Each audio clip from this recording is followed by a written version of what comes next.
입이 근질근질해 보이는 김프로님께 마이크를 넘기겠습니다. 자, 그러면 미스터 마켓 오늘도 한번 가볼까요? 아니 사람이 입장을 바꿔봐야 되는구만.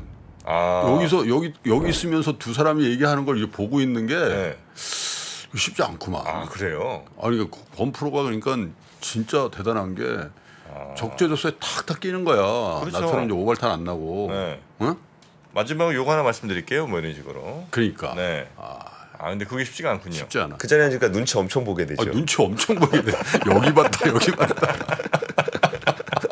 네, 자 눈치껏 들어오세요. 예. 자 헤드라인 한번 줘보십시오. 제롬 파월 7월과 9월 연속 금리 인상도 가능하다 이렇게 얘기를 했는데 요즘 뭐 파월 그 연준 총재가 그 의장이 국회도 나가고 그런데 휴가 간 거예요 사실은. 포르투갈 갔어요. 네. 포르투갈 갔는데 이 포르투갈에서 모임이 뭘 했냐면 포르투갈 신트라에서 유럽 중앙은행 ECB죠 연례 포럼에 패널로 참석한 거예요. 그러니까 사실 이제 이렇게 이제 바쁘고 고위직에 있는 사람들도 이런 거 이제 요즘 포르투갈이 이제 유럽에서 가장 힙한 동네거든. 그래요. 네. 포르투갈 모르세요? 포르투갈이 왜? 네, 포르투갈을 제일 많이 갑니다. 유럽에서 싸고 안전하고 친절하고 맛있고. 포트와인. 네, 그렇기도 하고 포르투갈 그 리스본 같은 도시가 밤에 그냥 저 애들 놀아도 괜찮은 정도로 굉장히 괜찮다는 거죠. 그래서 어쨌든 그 포르투갈 신트라에서 유럽 중앙 연례 이런 회의를 하면은 각국 중앙은행가들이 이렇게 모여요. 거기서 이제 뭐라고 했냐면은 이렇게 얘기를 한 거예요. 통화 정책의 지금 통화 정책이 제약적인 수준이니까 긴축적인 수준이긴 하지만 충분히 제약적이진 않다. 충분한 긴축을 하고 있지는 않다. 이런 얘기를 하면서 이제 관심은 올해 몇 차례 금리를 더 올릴까 이게 관심사잖아요. 근데 이제 남아 있는 저 통화정책회의 FOMC라는 게 7월에 있고 8월에는 뭐가 있죠?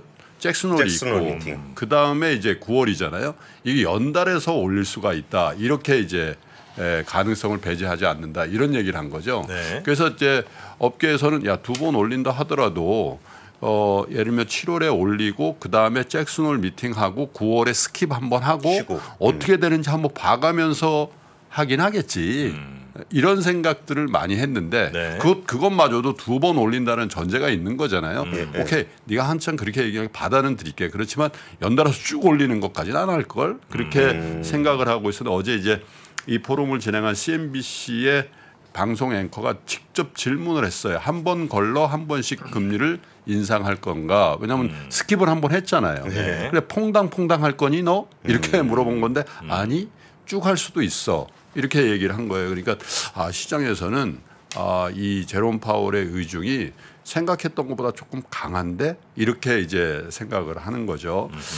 그리고 또 뭐라 그랬냐면 이 그 고용 시장이 충분히 우리 중앙은행가 그러니까 그 페드의 의사결정자로 하여금 뭔가 태도를 바꾸지 못하게 하는 가장 큰 요인이다라는 거예요. 그래서 고용이 뭐 아직도 굉장히 좋으니까 그건 이제 고용이 좋다라는 건 소비가 쉽게 죽지 않을 수도 있다라는 그런 얘기가 되고 그러면 이제 물가의 부담을 계속해서 줄 수 있다는 얘기인데 저도 이게 동의를 하는 게 이게 뭐냐면 이 물가에 대해서 무슨 얘기를 했냐면 소비자의 서비스 지출 확대로 미국의 상품 물가 상승률은 진정이 됐지만 그러니까 이제 뭐 물건을 사는 거는 좀 진정이 됐다라는 거예요. 그런데 이제 서비스 쪽 그러니까 비주거 서비스니까 집값을 제외한 서비스 부문에서 큰 진전을 목격하지 못한다. 그게 다 인건비잖아요. 그렇죠. 그리고 이제 이게 이제 어떻게 보면 체감하는 그 물가의 어떤 정도의 차이가 있는 것 같아요. 왜냐하면 관광객들은 가면 다 서비스죠. 미국에 물건 사러 가는 사람 거의 없으니까 저 같은 출장 관광객들은 다 서비스를 느끼니까 이거 살인적인 물가야. 이렇게 느끼는 거고 또 하나는 이제 미국에 그냥 소도시라든지 이런 데 사는 사람들 많잖아요. 그런 사람들도 물가 상승을 느끼긴 하는데 대도시에 어떤 외국에서 온 사람들이 많이 소비를 하는 그 동네에서 사는 사람들하고 조금 괴리가 있을 수 있다. 왜냐하면 서비스에 대한 거는 자기가 자발적으로 서비스 구매를 할 수도 있지만 그 서비스가 많은 경우에 비자발적으로 내가 서비스에 참여할 수도 있는 거거든요. 네. 근데 그런 물가가 굉장히 높다라는 거거든요. 제롬 파월이. 그래서 어쩌면 이런 상황. 근데 이제 경기가 안 좋아지고 또 수입이 늘지 않는 상황에서 이런 류의 서비스 물가를 얼만큼 감당할 수 있을 건지에 대해서는 저는 좀 회의적이라고 생각하고 제롬 파월도 그 부분에 대해서 이 금리 정책을 완화적으로 혹은 금리 인상을 스톱시킬 만큼 그런 정도의 진전이 없었다 이런 얘기를 하고 있는 겁니다. 네. 그래서 시간이 좀 걸릴 거라고 얘기합니다. 연준 목표치 2%. 근데 이게 시간이 걸리면 될까에 대해서도 좀 생각이 좀 있는 거예요. 왜냐하면 2% 목표라는 건 정말 고리장 얘기잖아요. 그죠? 네. 네. 그래서 저는 어떤 생각이 있냐면 이 8월에 잭슨홀 미팅이 있잖아요. 네. 네. 그러면 7월에 금리를 올릴 게 거의 지금 확실시 돼가고 있는 상황에서 잭슨홀 미팅 때 어떤 사람들이 모입니까? 세계 중앙은행가들이 다시 미국의 휴양지에서 미팅을 한다고요. 네. 그러면 그때 무슨 얘기들을 하는가가 그 다음 이제 올해 하반기라든지 내년에 각국의 중앙은행 그 금리 정책에 대한 시그널을 많이 보여줘 왔거든요. 그렇죠. 그럼 거기서 완화적인 스탠스를 취할 거냐, 거기서 좀 더 강경한 그런 얘기들을 나눌 거냐. 저는 100% 강경한 얘기를 나눌 거라고 봐요. 그래서 중앙은행가들이 어제도 22 그 연례 포럼에서 대체로 다 강경한 얘기들을 쏟아냈어요. 예를 들면 이날 포럼의 주인공이죠. 크리스틴 라가르드 22 총재 이런 사람들도 통화 긴축의 필요성에 동감한다는 얘기를 하고 또 최근에 금리 올렸죠. 50bp 올렸잖아요. 네. 어디죠? 잉글랜드. 그러니까 예. BOE라고 영국 중앙은행 앤드류 베일리 총재도 똑같은 얘기를 해요.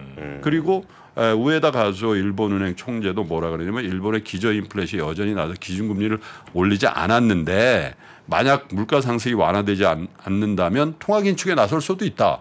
오. 네. 감히 BOJ가 BOJ 총재 입장에서 이런 근데 왜 그런가 한번 보세요. 다 모인 거야. 그러면 자 제롬 파월도 있고 라가르드도 있고 우에다도 있고 또 뭐 영국의 중앙은행 총재도 있고 하나도 다 있었을 거 아니에요. 그러면 다 머쓱한 상황이 된 거예요. 이게 그쵸. 중앙은행 입장에서는 중앙은행의 제일 임무가 뭡니까? 물가를 안정시켜야 되는데 다 물가를 못 잡은 원재 의식들 다 갖고 그러면 죄인들 다 모여 아니 있는 뭐 거죠. 그 상황에서 아니 내가 그냥 그 완화할게요. 이렇게 얘기할 사람 아무도 없을 거예요. 그렇죠. 지금은 그래서 지금 우리가 당하고 있는 인플레이션이 예를 들면 5년 만에 온 인플레이션, 7년 만에 온 인플레이션이 아니고 40년 만에 온 인플레이션인데 딱 그때 내가 연준의 수장이 됐고 그 22의 수장이 됐고 일본의 수장이 된 거예요. 그러면 이 사람들 입장에서는 나중에 내가 이 임무에서 끝났을 때 나에 대한 평가가 어떨까? 이 생각을 할 때 그 경제 성장률을 죽인 사람이야.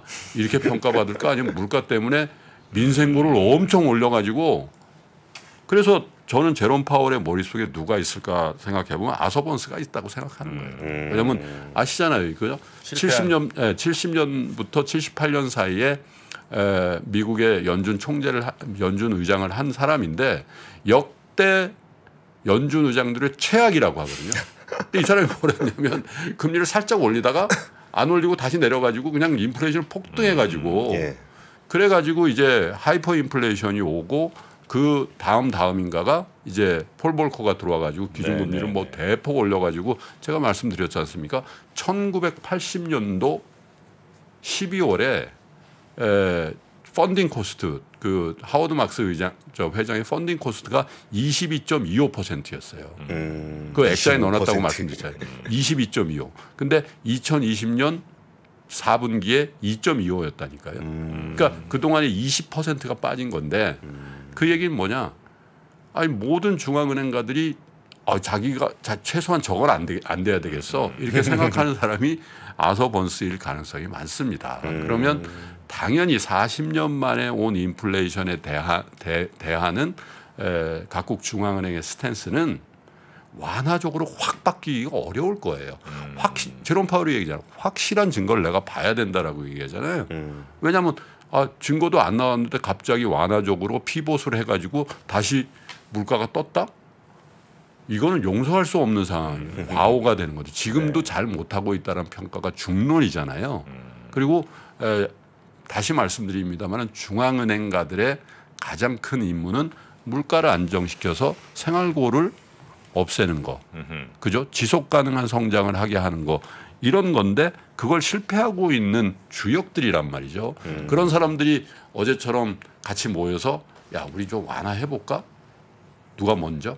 혹은 8월 달에 휴양지에서 이런 토론을 할 가능성은 없고 우리가 어떻게 더 효율적으로 물가 관리를 할 건지에 대해서 계속 얘기할 수밖에 없는 상황이 되지 않겠냐라는 게 이제 제 생각인데 모르겠습니다. 이걸 시장에서는 어떻게 받아들이고 또 경기도 봐야 된다 이런 당위론적인 반론도 있을 수 있을 거예요. 그러나 당분간 몇 달 동안의 미국의 물가 또 유럽의 물가라는 게 급전직하 빠지지 않는다는 전제하에서 우리가 쉽사리 연준발 완화적인 스탠스로의 전환 또 그로 인한 주시장의 부스팅 이런 것들을 쉽게 기대하면서 우리의 주식 투자를 할 수 있을 것인가에 대해서는 조금 회의적이다. 그래서 어제도 전 세계 중앙은행가들이 모여서 얘기한 것도 추가적인 긴축을 얘기했듯이 아마도 8월에 잭슨홀 미팅에서도 어쩌면 전 세계 중앙은행가들이여 단결하라.